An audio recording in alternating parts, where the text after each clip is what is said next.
Hey, everybody, welcome to Freedom Talk. I'm so pleased to introduce a new friend of mine, Abteen Vaziri, who's running for Congress out of Texas. And he's a very, very interesting fellow. He has Persian or Iranian roots, and he's running in part to stop radical Islam from taking over Texas. Abteen, welcome. It's great to be here. Thank you so much, Kelly. It's been wonderful meeting you, and it's more than wonderful to be here and be happy to share some of my stories with you. Yeah, absolutely. So I know this has been a concern. We see New York having big demonstrations in the street. And I have Islamic friends. I taught in Sri Lanka for a year. This was back in 1990 through 91.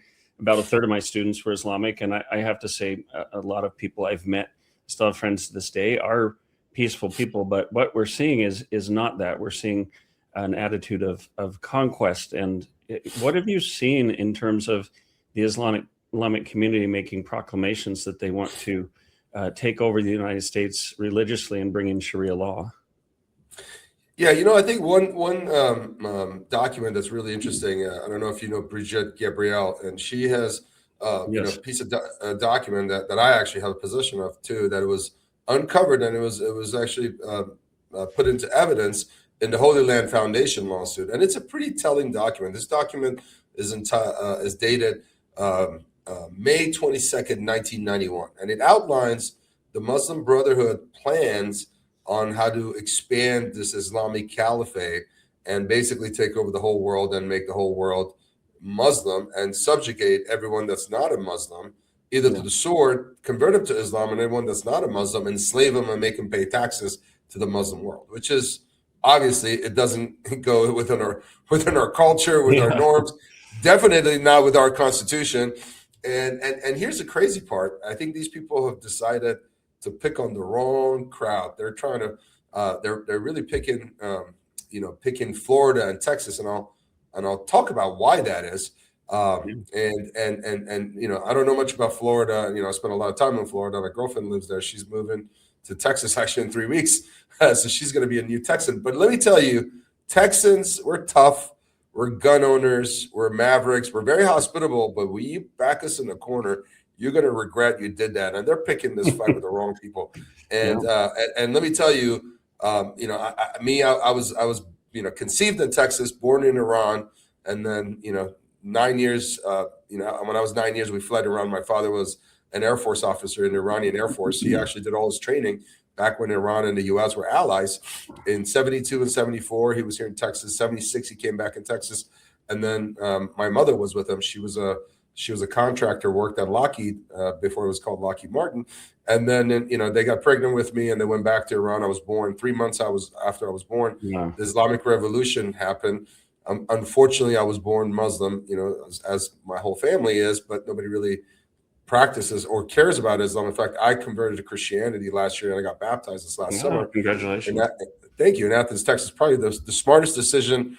I would say the second smartest decision I'd made after moving to Texas. That was the smartest decision I made. So I've been a Texan now for 30 years. And people ask me, they say, are you more Iranian or are you more American? I say, well, my culture, everything is very American. My food and music. I love the food and the music and some of the poetry and some of the just old ancient poetry and music that Persia has to offer.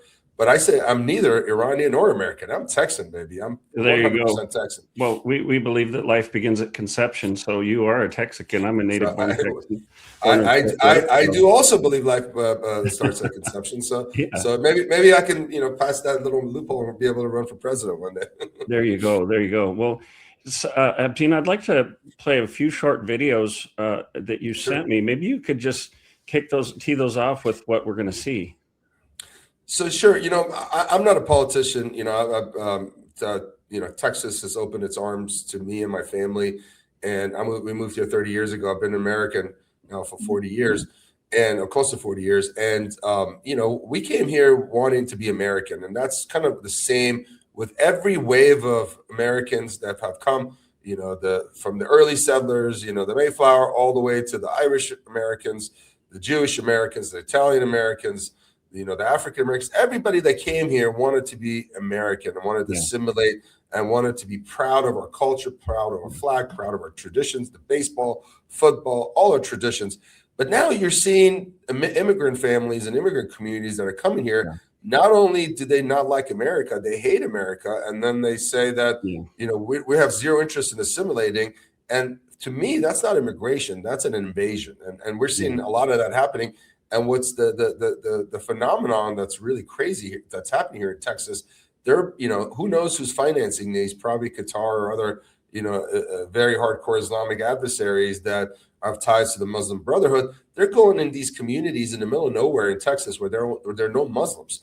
And then they're creating these mosques and these complete communities that are unconstitutional because they say only Muslims can live in these communities. And they're trying to just invade, and they have zero interest in assimilating. And they have a lot of more nefarious plans. And my campaign promise is there are, estimated 330 mosques in the state of Texas. Sources say there may be over 1,000 mosques in the state of Texas. And then you have the Sharia courts that are popping up that are completely unconstitutional. My campaign promise isn't that, and there's, 7 other Republicans that are in this primary running against me. They all agree that we need to stop radical Islam. But my campaign promise isn't that, hey, I'm going to slow down the spread of these mosques. I'm saying there needs to be zero mosque in the state of Texas. I'm saying I'm going to go and make sure we shut down all 330 of these mosques. I want to take a pause and let you speak, but I'll come back to the reason why I say that. Well, on our money it says e pluribus unum, and we recognize that people come from different backgrounds. Part of my heritage is Celtic, parts German. I really am keenly interested in the Celtic in particular. I value that as part of my background, and yet I'm an American. I'm an American first. And the thing about the way Islam is coming into this country is it is antithetical to what we believe in. And I wouldn't say we're not a theocracy. However, if you look at our founding documents, you read the Federalist Papers, everything else, we are a nation built on Christian principles and derived from Christian law, Judeo-Christian law, and the 10 Commandments. So that's why we put our hand on the Bible. So while we do allow religious freedom, we are decidedly, even our legal system is at least in part derived from that, and our ethics, that all persons are created in the image of God. It's very, very important. So I think I can't say I don't agree with you, particularly if the purpose of the mosques, as some are openly stating, is to conquer a culture. And, the United States and European countries get criticized a lot for supposed colonialism. Well, if you look back at the history of Islam and conquest, they didn't colonize areas. They wiped people out, or they converted or died in a lot of cases. So really, unfortunately, they don't, those things don't get brought up by Marxists, and they don't bring up the fact that the Islamic world was very involved in the slave trade. That at the founding of our nation, we had the issues with the Barbary pirates. So it's not a matter of, in my mind, of comparing religions or saying certain people are bad intrinsically, but we do have this record, and we have this hostility against our nation that's been, and against our heritage, you might say, the Anglosphere, it goes way, way back. So it's a very real danger. And I think you're right for recognizing that. And obviously for you, it's not about racism because you're of Persian descent, and, it's not about skin color, and there are Muslims of all races. So it's really about countering an ideology, an extreme form of an ideology. So I'm behind you on that. No, I agree with you. And by the way, I love that you're a history buff. I'm a history buff as well. You mentioned, the Celtics. The Celtics did actually originate from Germany before they went over to Ireland. Right. A lot of people think that they originated from Ireland. They didn't. There were Romans. There were Romans and Germans and Prussians. Yeah. And the Celtics basically have their roots in northern Italy, and then throughout a lot of fights, they ended up in Ireland. But it's so funny. I've read a lot of books recently that there is actually similarities. We share ancestors between Iranians and Irish, and that's why they both have the "ire" in them. Anyway, but that's a whole other topic. In terms of European languages, and Hitler used the term Aryan in a very negative sense, but it actually has a historical and linguistic link that an Aryan is a person that's descended from a certain part of the world. And what's interesting to me is that Persians and Europeans, and I think some of the people in India are related. And like I said, I spent a year in Sri Lanka, and I was shocked because you would see on some buildings what appeared to be a swastika, but it was backwards. So that predates Hitler's appropriation of it. I think he flipped it around, but that Aryan symbol was never meant to be what Hitler made it into. It was actually, that was a symbol, I believe, that meant light. And it was a religious symbol. Is Hitler was turned it around? by Hitler. Yeah, yeah, and you're absolutely right. So we get back to Islam again. There are about 250,000 Zoroastrians that have survived, and they live in Mumbai, most of them, and they have a temple. They're beautiful, and they're some of the most successful people in India. The founders of the Taj Hotel, the founders of Tata Motors, Manucher Tata was a family. In fact, the Shah of Iran, when he was still in power, visited India, visited the Tata family. The Tata family is one of the most successful families in India, and they're Zoroastrians. Their roots come from Iran, from Yazd, the city of Yazd, but obviously they're several generations Indian, and they share very similar ancestry with us. And India used to be called Hindustan, was part of Persia. So again, when the Muslims conquered Persia and by the sword and made everyone convert to Islam or be killed, a very small community of Zoroastrians, they left Iran and ended up in Mumbai. But it's interesting. You were talking about the Barbary Coast pirates. I actually posted a video about that the other day. Christopher Hitchens, who is a known atheist, talks about that. He said the people that say that terrorism, radical Islam is a direct result of the United States, they're wrong, because they during the Barbary Wars, Tripoli and the Ottoman Empire, they took something like 1 million to 1.5 million Americans and Europeans slave as their ships were going, and Thomas Jefferson ended up going to London and sitting down with their master and said, "Why do you do that to us? We were not involved in the Spanish Wars. We were not involved in the Crusades or the conquest. Why do you attack us?" And they said, "Well, we have this document called the Quran, and the Quran gives us the right to take your possessions and steal and cheat, and that's what we get to because that's what the Quran told us to do." Yeah, and I'm a big fan of Spain's history, sort of the period of El Cid Campeador, as they would say in Spain. But El Cid, he fought alongside both Muslims and Christians. And I think it's extremely actually racist for the left to focus on the Europeans as so-called colonists and terrible and everything else, because people are people. And I think one thing that I learned from El Cid is, there were people who could work together and fight a common foe, that didn't matter what religion there were. There were some, I'd say, Catholic kings who were pretty bad personalities, and the same with Muslim. But overall, Europe had to expel this other religion and culture, because they were being taken over, and the conquest was very much in one direction. So that's another topic for another time. I think one of the best books that I've read on that as far as historical fiction is Louis L'Amour's The Walking Drum. It's a great tour of the world at that time. But I got to spend some time in Spain, and I'm pretty fluent in Spanish. But let's, we could talk about this for hours. And that's one thing about Freedom Talk, is we really do dive deep into why our politics are the way they are today, our culture, the background of what we believe in. And you can subscribe to Freedom Talk magazine at realfreedomtalk.com, and it's going to be a very, very interesting read. You can also listen to the articles. But let's play these videos. Maybe tell us, Abteen, what we're going to see. Sure. Before you jump into the video, I was just going to make one comment, is that, AOC, or Alexandria Ocasio-Cortez, opened her mouth when she was in at the Munich security conference, and she said, Marco Rubio was wrong. Cowboys didn't come from Spain. Well, Cowboys not only did come from Spain, but the original one was named after you, or you were named after him. His name was Cortez, and Cortez brought the Arabian horses to the New World, which, by the way, the Arabian horses were really the Persian horses. They were named Arabian horses. They brought them, and they brought the whole cowboy culture to Mexico, and she didn't know that. So anyway, she should have studied history. Well, she doesn't know a lot of things, but anyway, so you've got these videos, and I understand this was at a mosque in Texas. Is that correct? Correct. Let's go ahead and take a look. So we were here shooting a movie called remember the Alamo, don't Sharia my Texas. The Epics folks ended up calling police officers. They called 6 cop cars. Well, the good news is we know we're safe, but I don't know why us being on a public street is such an intimidation for them. So they called the cops on you. Why? I mean, do I need to play the next clip here to find out? Yeah, yeah. If you want to just show the next clip, just shows the mosque and shows that 8 cop cars were called on one person, which is Okay. Just a little overkill. But so this is the Epic Mosque. I don't know why they called so many cop cars.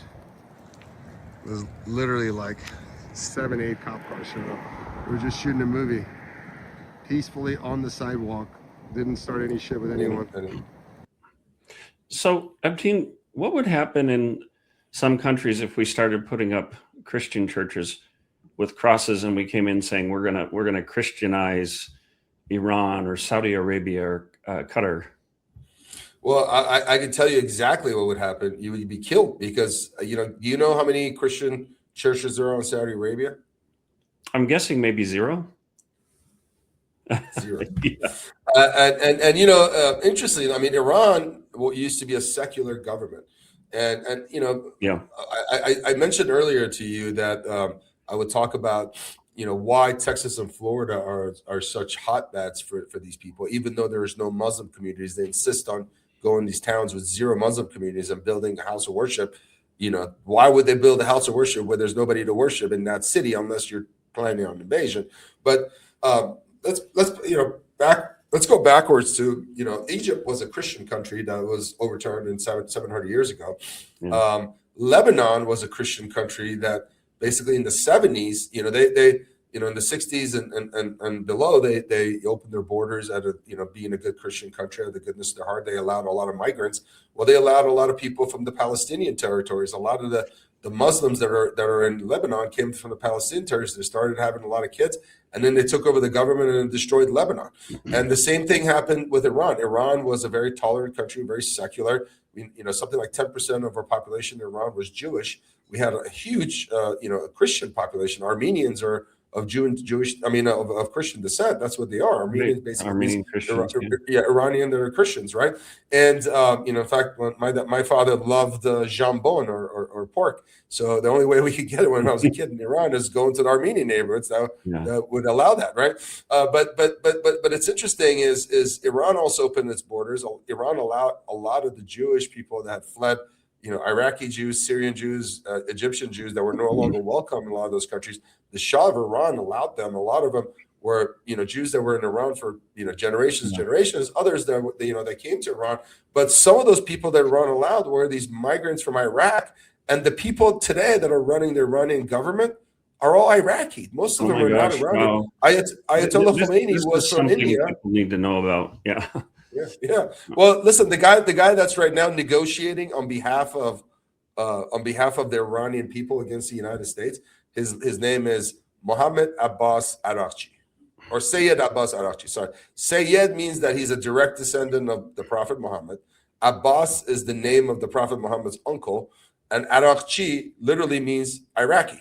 So his name, the guy negotiating on behalf of Iran, his last name is Iraqi. See, we need you in office in Texas because you obviously have an expertise in this area. You've lived it. You came from that. You were descended from it, and you have this understanding. And I want to ask you because I don't want to cut you off, but I'm just dying to ask a question because, like, when I spent time in Sri Lanka, I know this is India. A lot of places that the British colonized, for example, they built roads and hospitals and infrastructure, and of course, there were always abuses, but they stopped this practice of, I think they called it sati, where if a man died, his widow would be burned alive on his funeral pyre. So they brought positive things, and I know there's always negatives. But when the Muslims have come into areas like Persia, like Lebanon, did they build infrastructure? Did they improve the living conditions, or did they go down? They went 100% down. There's not really any successful examples of a Muslim country. You could talk about UAE and Dubai, but those are secular countries. These are, the emir. By the way, guess where the emir of UAE was educated? He went to military academy in Shiraz in Iran, and he actually loves Persian food. Some of the most amazing Persian restaurants in the UAE, the Emir of UAE has ordered because he grew up in Shiraz, because he went to military school under the Shah, and he lived in Iran. So but here's the thing. Persia, Iran was a country that had the 4th largest military in the world, had the 13th biggest economy in the world. The amount of inflation that's happened in Iran since the Islamists took over. And by the way, here's an interesting thing. I mentioned Hindustan being a part of Persia. When India split up from Persia, they had a civil war with between the Hindus and the Muslims, and then they gave them their own land. They called it Pakistan, right? And what did Pakistan do? They developed nukes and tried to nuke India. But some of those Muslim families that were exiled and kicked out of India because of the atrocities that were done under the name of Islam. One of them was Ayatollah Khomeini's family. Khomeini is literally from India. The other one is Ayatollah Mamdani's family. He's also from India. And what do they have in common? They both are Marxist, Islamists, promised a bunch of free stuff, got in power, didn't deliver any of it. So when Ayatollah Khomeini came into power in 1979, they're like, oh, we have all this oil money, and the Shah has been throwing all these lavish parties and done. By the way, the Shah of Iran, all the money that was made from oil, he built infrastructure. And his father started this, and Iran had 20% literacy rate. He took that to 100%. He built roads and bridges and infrastructure and the military, and turned Iran into just this backwards country that had kind of fallen apart after its glory of the old Persian Empire. And he rebuilt it, and he built the amount of roads and hospitals and schools and things that he built. Till this day, there's been really not much infrastructure that's been built since the mullahs took over. So they took over this country.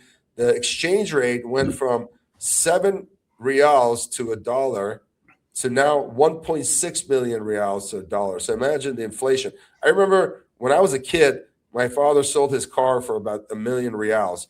Today, if you went to a sandwich shop, you can feed your family for 1 million rials. So just imagine your entire net worth, where your car is or your house is, that buys you a sandwich today. That's how much inflation's happened. And so they've mismanaged, and they destroyed, all of this. And by the way, where do the Muslim migrants like to go? They always like to go to Christian countries. There's 57 Sharia, the Muslim majority countries. They don't move to those Muslim majority countries. They move to the Christian countries. And let me tell you, in Iran today, a population of 93 million, there's something like 10 million underground Christians. And why are they underground? Why are there underground churches? Iran today, somebody told me this, it blew my mind. Several people told me, and I was like, this can't be. This is made up. And now the more I'm researching, Iran is the fastest growing Christian country in the world. Why?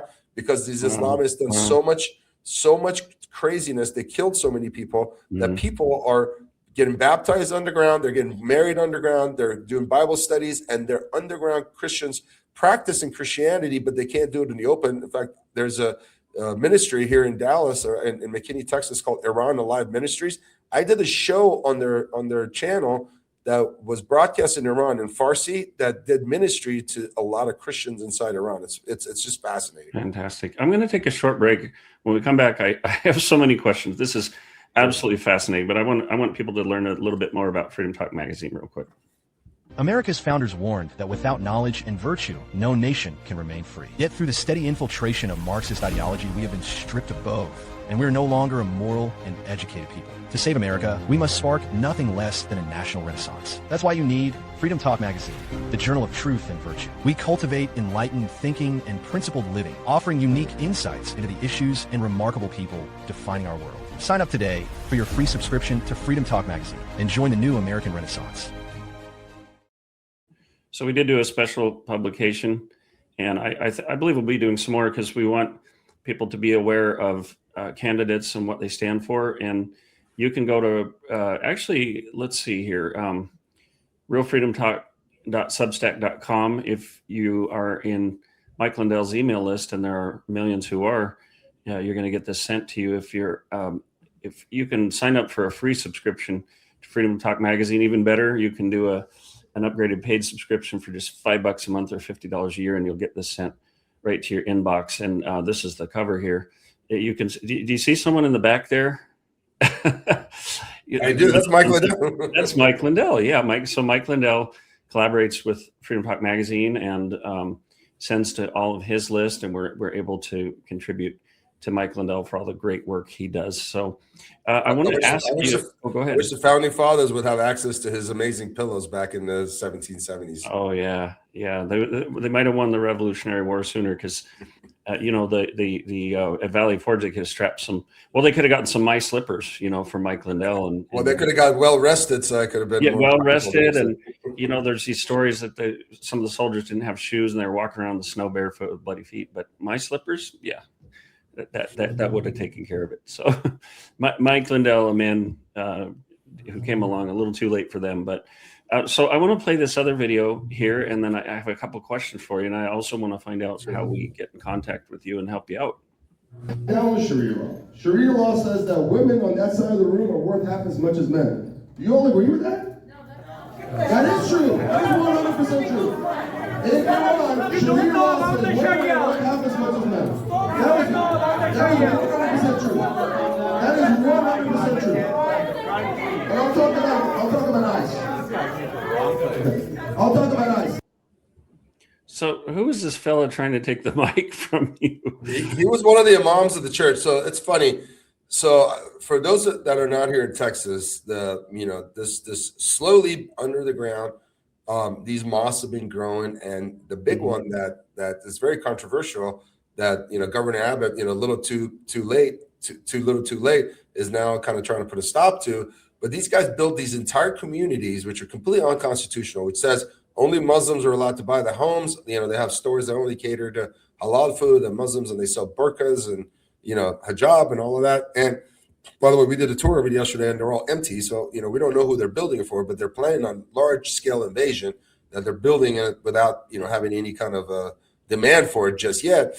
And so this mosque is very controversial, and funny enough, I get all kinds of forum invitations, and then somebody messaged me on a Facebook Messenger and invited me to the Epic Mosque Forum, and I said, wait, there's an Epic Mosque Forum inside the mosque? They said yes.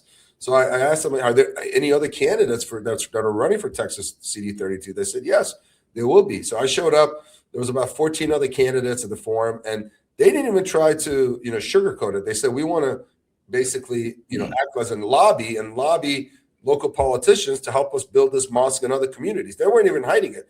The gentleman that was sitting to my left in the video, his name is Mark Nugent. He is a Republican running against Keith Self.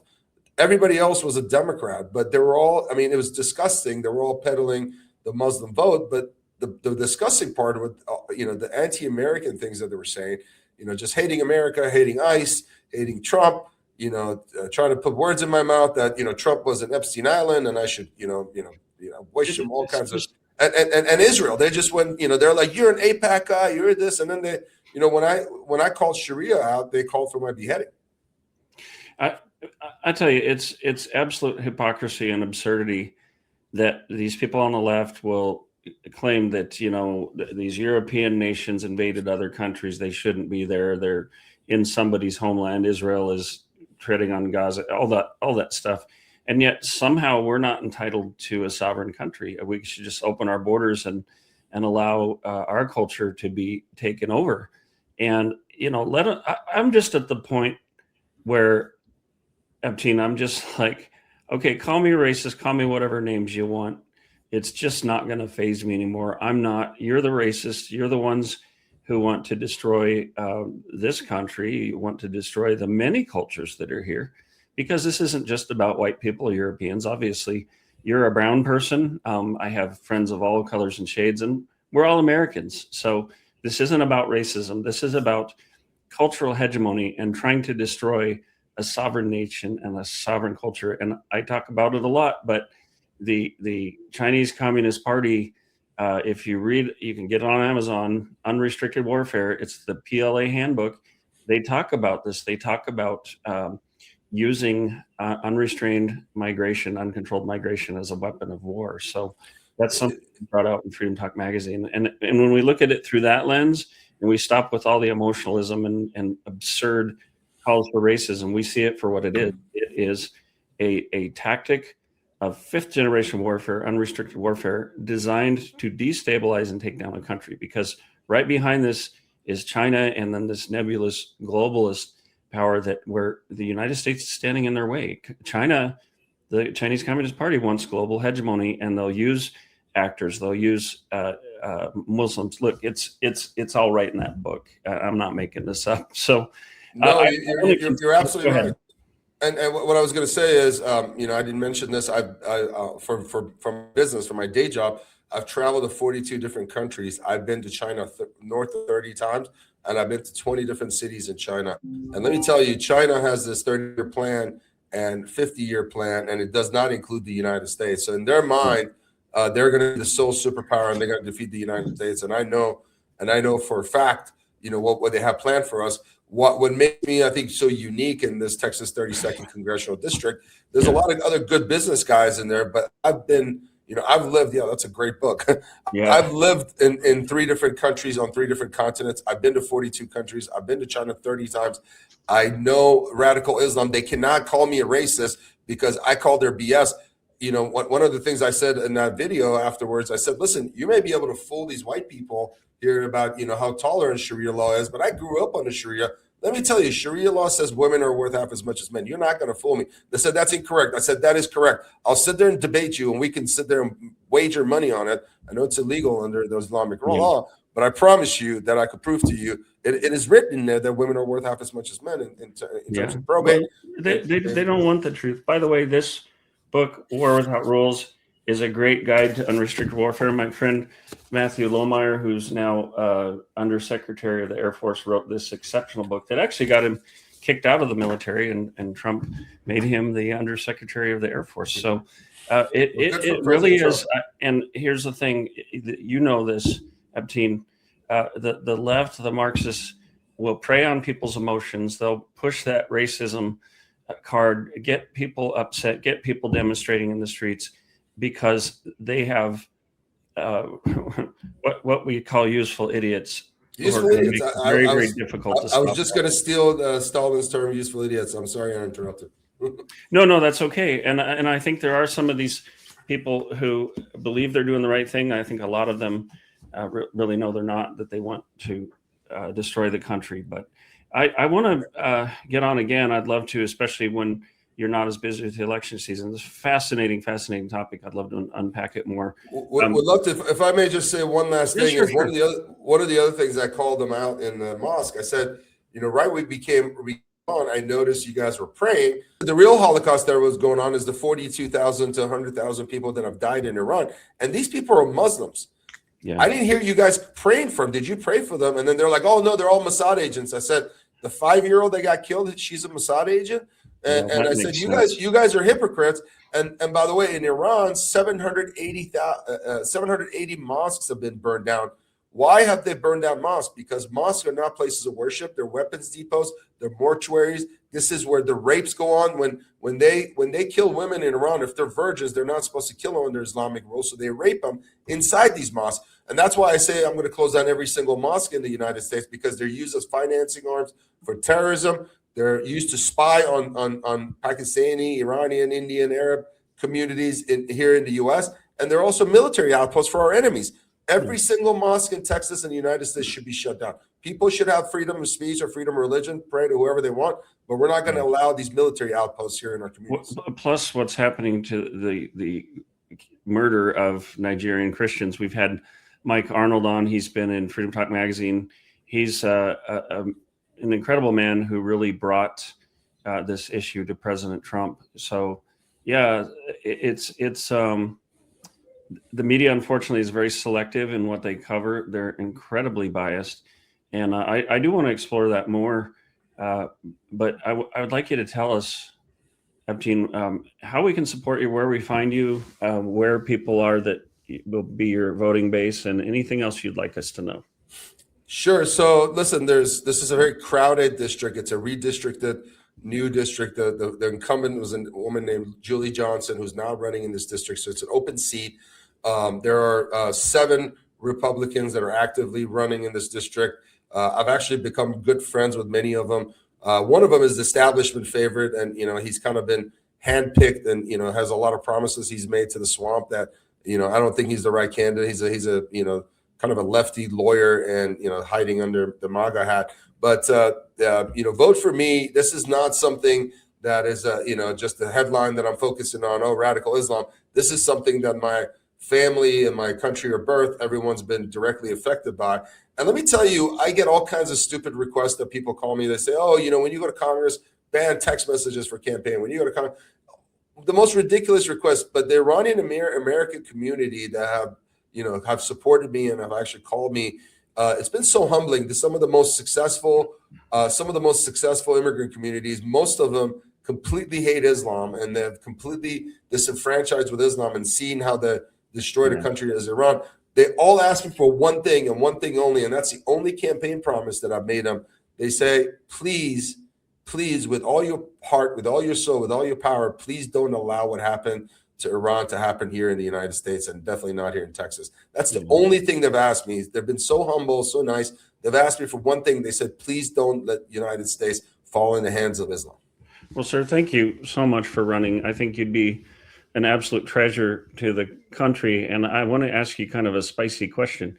If you get into Congress and you were in front of Rashida Tlaib or Ilhan Omar, what would you have to say to either or both of those individuals? Well, I can call them out without being called racist, because first of all, it's so disgusting. If my father was alive today, he would roll over his sleeve, roll over his grave. The disgusting scarf that she has on, Rashida Tlaib had on in the People's House. That scarf is disgusting because it represents the Palestinian terrorism organization, PLO. It stands for terrorism. That scarf means I'm a terrorist.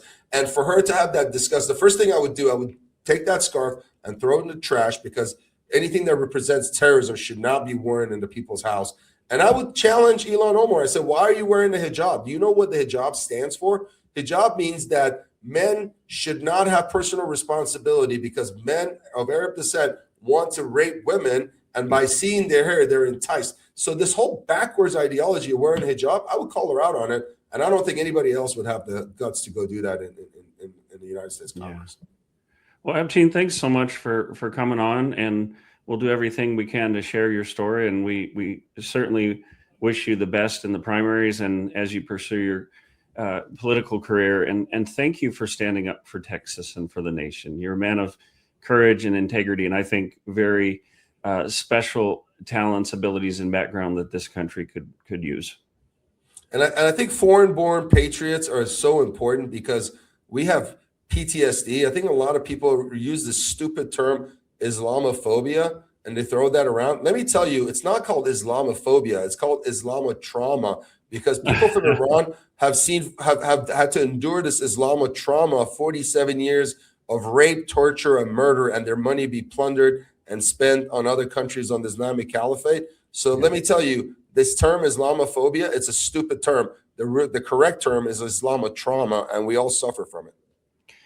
Yeah, absolutely. Well, I hope that anyone in the Islamic community who considers themselves true Americans, I've met a few, will also stand against this and say it's like, the Amish or other communities, they kind of keep to themselves. That's fine. But you don't have, armies of horses and buggies trying to take over the country. Well, there are a lot of good Muslims out there, and a lot of them are intimidated, and they feel intimidated because the loudest ones are the radical ones that, want this Islamic Caliphate and the Muslim Brotherhood.